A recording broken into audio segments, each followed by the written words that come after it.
কোনটির দাম বেশি, আইফোন নাকি আইফোনের শেয়ার?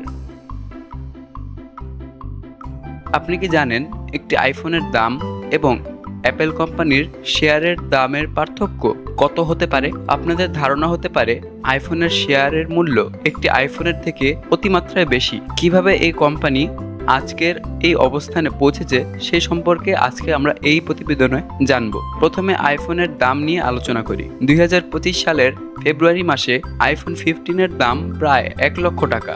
তবে এই দাম বিভিন্ন মডেল, কনফিগারেশন এবং বাজারের উপর নির্ভর করে।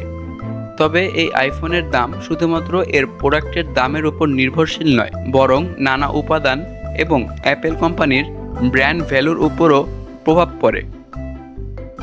একটি আইফোনের মূল্য নির্ধারণে বেশ কিছু উপাদান থাকে, যার মধ্যে display, processor, camera system, battery, storage এবং অন্যান্য উপাদান। আইফোনের মোট অংশের মূল্য প্রায় $350 থেকে $400, কিন্তু অ্যাপেল কোম্পানির বিপণন, গবেষণা, উন্নয়ন এবং অন্যান্য ব্যবসায়িক খরচগুলোকে এর অন্তর্গত করে এর মূল্য যুক্ত হয়। এর ফলে চূড়ান্ত দাম দাঁড়ায় প্রায় 1 লক্ষ টাকার কাছাকাছি। এখন আসি অ্যাপেল কোম্পানির শেয়ারের দামের দিকে। 2025 সালের ফেব্রুয়ারি মাসে অ্যাপেলের শেয়ারের দাম প্রায় $180, যা বাংলা টাকায় 15,000 টাকা। শেয়ারের দাম অ্যাপেলের ব্যবসায়িক কৌশল, নতুন পণ্য, তাদের আয়ের পরিমাণ এবং শেয়ার বাজারের পরিস্থিতির উপর নির্ভরশীল করে ওঠানামা করতে থাকে।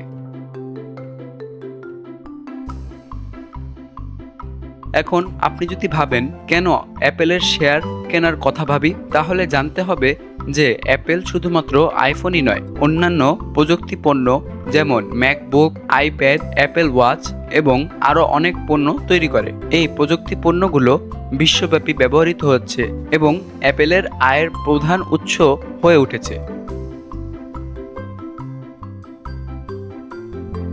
অ্যাপেল কোম্পানির শেয়ার কেনার মাধ্যমে আপনি আসলে একটি বিশাল কোম্পানির অংশীদার হয়ে যাচ্ছেন, যেটি প্রতি বছর নতুন প্রযুক্তি নিয়ে আসে এবং উন্নতি করে। চলুন একটু দেখে আসি অ্যাপেলের ইতিহাস এবং কিভাবে এর যাত্রা শুরু হয়েছিল। 1977 সালে অ্যাপেল প্রথম অ্যাপেল II কম্পিউটার বাজারে আনে, যা তখনকার সময়ে অত্যন্ত সফল ছিল। এরপর 1984 সালে স্টিভ জব ম্যাকিনটশ কম্পিউটার বাজারে আনার মাধ্যমে নতুন দিগন্ত খুলে দেন। এটি ছিল প্রথম গ্রাফিক্যাল ইউজার ইন্টারফেস GUI যুক্ত কম্পিউটার, যা প্রযুক্তি জগতের এক বিপ্লব ঘটায়। কিন্তু স্টিভ জবসের নেতৃত্বে কোম্পানির অবস্থা শুরুতেই বেশ পরিবর্তন হতে থাকে। 1985 সালে তিনি নিজেই কোম্পানি থেকে বের হয়ে যান, কিন্তু স্টিভ জবস ফিরে আসেন 1997 সালে এবং কোম্পানির ইতিহাসে এক নতুন অধ্যায়ের সূচনা করেন। তিনি আইপড, আইফোন, আইপ্যাড এবং ম্যাকবুক সিরিজের মতো পণ্য বাজারে আনেন, যা পৃথিবী জুড়ে বিপ্লব ঘটায়। 2001 সালে স্টিভ জবসের নেতৃত্বে নতুন আইপড বাজারে আসে এবং এটি কেবল গান শোনার জন্য নয়, বরং নতুন যুগের প্রযুক্তির একটি উদাহরণ হয়ে ওঠে। 2007 সালে আইফোন বাজারে আসে এবং তা পুরো বিশ্বকে একটি নতুন মোবাইল কমিউনিকেশন যুগে প্রবেশ করায়। একে বলা হয় পৃথিবীর প্রথম স্মার্টফোন, যা ফোনের ব্যবহার এবং ডিজাইন সম্পূর্ণভাবে পরিবর্তন করে দেয়। আজ অ্যাপেল কোম্পানি পৃথিবীর সবচেয়ে মূল্যবান প্রযুক্তি কোম্পানি, যার বাজার মূল্য প্রায় $2.5 trillion. IPhone, iPad, MacBook, Apple watch এবং অ্যাপেল টিভির মতো প্রোডাক্টসের মাধ্যমে এটি বিশ্বব্যাপী গ্রাহকদের মধ্যে বিশ্বস্ত এবং একটি ব্র্যান্ড হয়ে উঠেছে। কোম্পানি প্রতি বছর নতুন প্রযুক্তি নিয়ে আসে এবং smartphone, laptop, tablet, wearable device ইত্যাদিতে ধারাবাহিকভাবে সেরা ইনোভেশন প্রদর্শন করে। এই সব কিছু দেখে মনে হয় অ্যাপেল শুধু প্রযুক্তি তৈরি করছে না, বরং পুরো একটি লাইফস্টাইল তৈরি করছে।